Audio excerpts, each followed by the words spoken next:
Halo sahabat Cam. Cam, kembali lagi di Bercanda spesial Idul Fitri. Nah, sahabat Cam, sekarang kan lagi Idul Fitri. Nah, di Idul Fitri itu kan identik sama yang namanya THR, mudik, sama kumpul keluarga.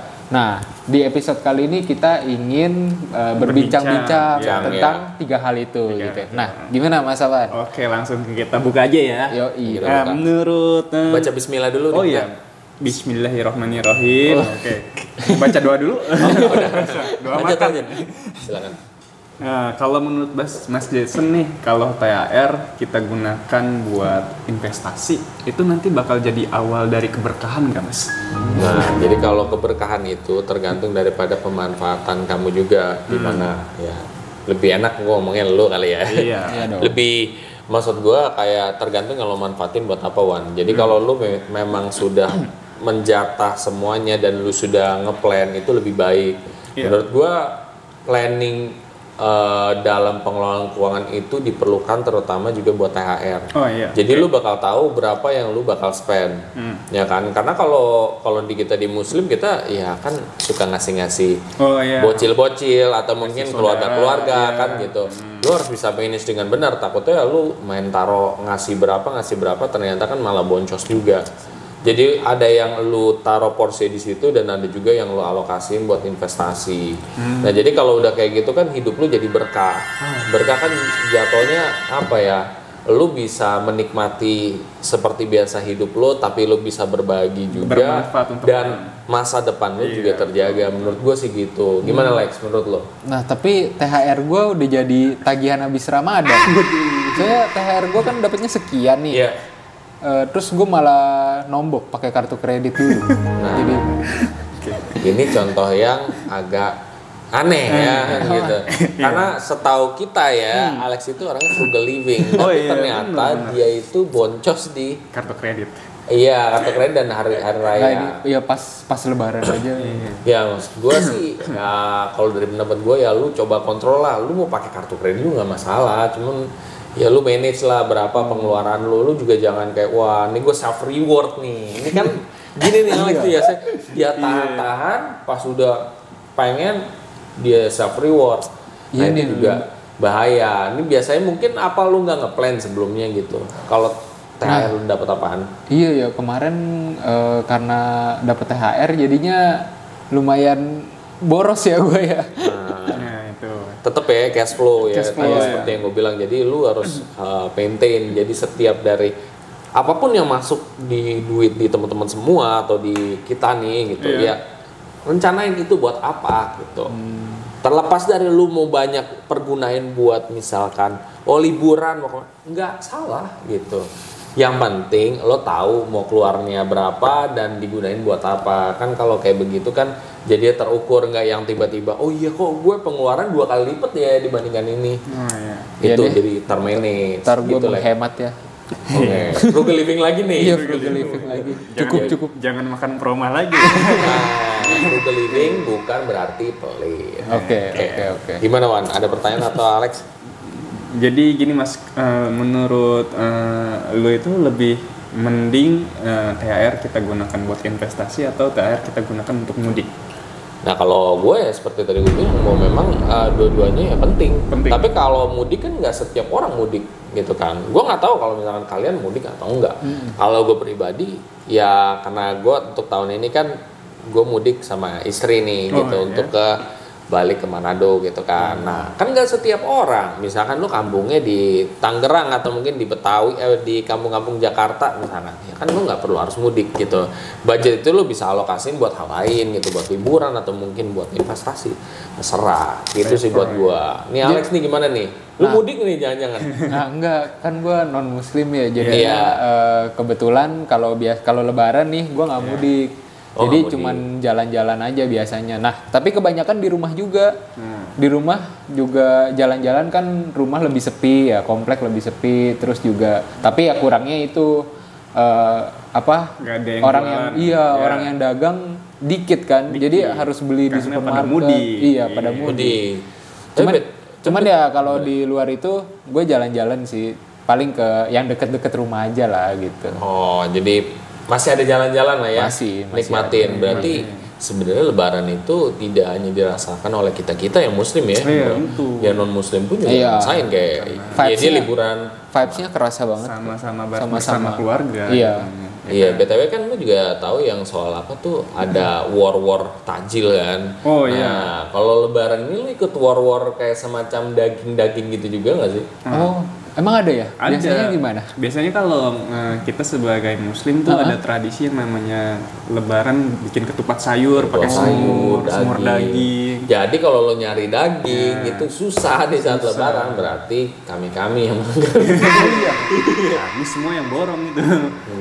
Terus gue besok makan apa? Nah, itu harus dipikirkan. Iya, ntar gue langsung cek ya. Supermarket harus lu cek tuh. Jangan sampai kehabisan gue. Ntar gue mau makan. Jangan sampai nanti lu makan Kinder Joy. Apalagi BTW nih, gue mau tanya aja nih, karena kan ini bulan Ramadan. Tentang syariah lah, reksadana syariah. Menurut kalian nih sebenarnya investasi di syariah itu gimana sih di bulan Ramadan ini? Apakah emang bagus atau enggak gitu? Terlepas kan kalau gua sebagai Muslim kan ya udah ya good. Gimana kalau dari pendapatnya non Muslim itu gimana syariah sendiri? Nah kalau gua itu walaupun gue non muslim tapi investasi di reksadana syariah juga karena kalau dilihat sih performa reksadana syariah kayak reksadananya Ciptadana Asset Management itu ada Cipta Saham Unggulan Syariah. Nah itu performanya juga nggak kalah sama reksadana yang non syariah juga, jadinya sih menurut gue nggak ada salahnya sih. Dari benchmark aja dia lebih gede sebenarnya kan. Kadang, Nah kalau lu sendiri gimana Man? Ya kalau gue sendiri menurut gue ya bagus, apalagi mungkin dari penonton Sahabat Cem ada yang Muslim yang benar-benar ini ya tekun banget menghindari yang namanya maghrib. Iya maghrib. Mesir, goror, riba. Nah, jadi itu cocok banget sih buat kalian berinvestasi di Ciptadana Saham Unggulan Syariah. Iya, Cipta Saham Unggulan Syariah tetap harus di. Oh, maghrib ada singkatannya ya? Maghrib. Iya, jadi jam 6 sore. Iya. Itu beda lagi. Itu azan beda lagi. Itu azan. Itu yang kita tunggu-tunggu biasanya. Oh iya, kalau kita mau berangkat itu. Betul. Oke, baru tahu. Oke, jadi itu namanya maghrib. Nah BTW berarti kita bisa simpulin bahwa memang investasi syariah bagus-bagus aja kok. Walaupun di Ramadan juga oke. Sebenarnya kan mungkin gue mikir kayak orang investasi syariah mungkin tujuannya buat umroh atau apa gitu kan. Bisa ya. Maksud gue ya bagus-bagus aja gitu. Terutama lu misalkan punya jangka waktu panjang. Ini kan kita ngomong Cipta Saham Unggulan Syariah. Ya itu dia cocok juga buat jangka panjang gitu. Misalkan 5 tahunan teman-teman mau umroh itu pun juga cukup menarik juga gitu. Ya kok buat non muslim juga nggak terbatas buat siapapun sih, jadi non muslim juga boleh banget boleh banget itu. Nah gitu itu kalau dari investasi ya syariah ya investasi syariah. Tapi kalau syariah sendiri sebenarnya menurut kalian itu gimana sih, maksudnya apakah hanya cocoknya pada saat bulan-bulan syariah aja diinvest atau gimana? Oh enggak juga sih, kita bisa investasi di bulan kapanpun dan waktu kapanpun ya, karena nggak terbatas sih menurut gua. Iya, kita jadi kalau udah ada uangnya nih misalnya ya langsung kita investasiin aja, jadi nggak harus tunggu lebaran baru kita investasi. Kalau kalian tunggu lebaran pas investasi mulai dari nol ya pasti lama juga kekumpulnya gitu kan, sesuai dengan tujuan keuangan kalian gitu. Iya, profil resiko itu penting banget. Ya profil resiko tujuan keuangan. Jadi tetap harus disesuaikan ya, bahwa tujuan profil resiko itu tetap harus disesuaikan. Sisanya mah ya udah lu nggak usah mikir ribet sih teman-teman semua, karena ya keunggulan dari reksadana kan seperti yang kalian tahu bahwa memang reksadana itu dikelola sama manajer investasi, yang mana manajer investasi ini mereka melakukan hal-hal yang ribet seperti analisa pasar, mereka memilih instrumen-instrumen yang punya potensi untuk tumbuh juga gitu. Jadi teman-teman udah nggak perlu harus yang aktif dalam berinvestasi seperti mungkin investasi di saham gitu ya. Bukan berarti salah loh, tetap bisa juga, tapi maksudnya kalau mau lebih santai reksadana bisa dijadikan opsi juga sih. Iya, betul. Aduh, yang lebaran ini gue nggak sempat investasi lagi, udah habis buat kredit semua. Ya udah gitu. Maksud gua kalau udah kejadian kan ya kita nggak bisa inin lagi gitu. Yang penting lu bisa perbaikin lagi di bulan selanjutnya apa strategi lu untuk perbaikin gitu. Jangan mungkin sampai lu bisa terapin frugal living lagi. Iya bisa, cuman ya dia harus punya plan juga Wan. Maksudnya kalau dia nggak punya plan gimana caranya supaya tidak begitu lagi kan takutnya efeknya kemana-mana. Dia dari kartu kredit dia harus bayar lagi kartu kredit atau gimana. Atau mungkin jangan-jangan lu pinjol lagi. Pinjol kan? Enggak. Kemarin itu kepikirannya gara-gara gue pikir kalau gue bisa spending pas lebaran gitu kan berarti gue kuat gitu. Bisa muter roda perekonomian. Nah ini lagi kan cara berpikirnya memang unik ya. Jangan sampai karena untuk muterin ekonomi negara berat. Bukan hanya lo doang yang ngedorong gitu ya. Gara-gara lu mau nge-push buat negara ternyata lu malah boncos. Nah itu bahaya juga Lex gitu. Kan juga pasti otomatis yang spending di lebaran ini atau menjelang lebaran ini banyak gitu ya. Kita juga mungkin belanja daging. Iya, kita pakaian kan. Pakaian dari segi transportasi juga meningkat. Mungkin orang yang mudik, bensin apa dan itu kan tetap muter rodanya kan. Berarti bukan gara-gara gua doang. Bukan. Jadi jangan kita jadi superhero ya. Kita sekarang tolong diri kita sendiri ya. Kita nolong negara iya gitu, tapi kemampuan kita kan ya masih terbatas gitu. Keuangan kita juga masih terbatas. Jadi yang kita bisa lakukan coba dari diri sendiri dulu. Oke lah, ntar gua investasi lagi deh, nggak boros lagi deh pas lebaran. Benar, harus dijaga lah.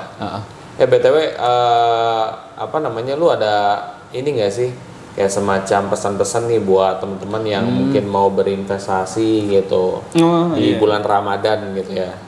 Nah, ada sih Mas. Ya, jadi kalau buat sahabat-sahabat Cam yang belum saat ini mulai investasi, mulailah dari sekarang. Karena mau tunggu kapan lagi investasi itu. Mulai dari yang kecil-kecil dulu, bisa 10.000 di Cipta Dana itu udah bisa. Terus juga investasi di syariah juga nggak ada salahnya kok, karena performanya udah terbukti lumayan. Juga karena bisa mengimbangi reksadana konvensional, apalagi kadang-kadang bisa melebihi performa dari reksadana konvensional gitu. Oke sih, kalau dari gue sih ya pesannya terlepas dari syariah atau enggak, teman-teman harus bisa punya habit untuk tetap menyisihkan untuk diinvestasi. Jadi kan sebenarnya kalau mau ngebahas ini banyak ya, karena kayak sisa lah kayak gitu kan bisa aja gitu. Kalau misalkan kita bisa nyisihin kan lebih mudah. Kalau nyisain susah loh. Iya, kayak gue bulan ini kan. Iya kan susah kan nyisain. Nah itu dia. Jangankan Alex, gue juga bisa, Awad juga bisa kan. Kayak gitu. Maksudnya dalam arti kita bisa boncos. Nah makanya yang penting kita tuh tetap harus punya metode ya sisihkan. Ada dari rezeki sedikit sisihin dulu. Sisanya terserah mau dihabisin kayak mau apa terserah. Yang penting ada porsi yang kita sisihin. Terutama kita ngomongnya adalah investasi. Investasi itu bisa di reksadana juga dari Cipta Dana Asset Management.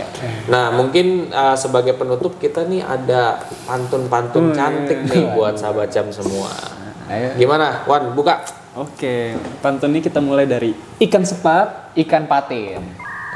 Minal aidin wal faidin. Mohon maaf lahir dan batin. Bye. Sampai jumpa sahabat Cam.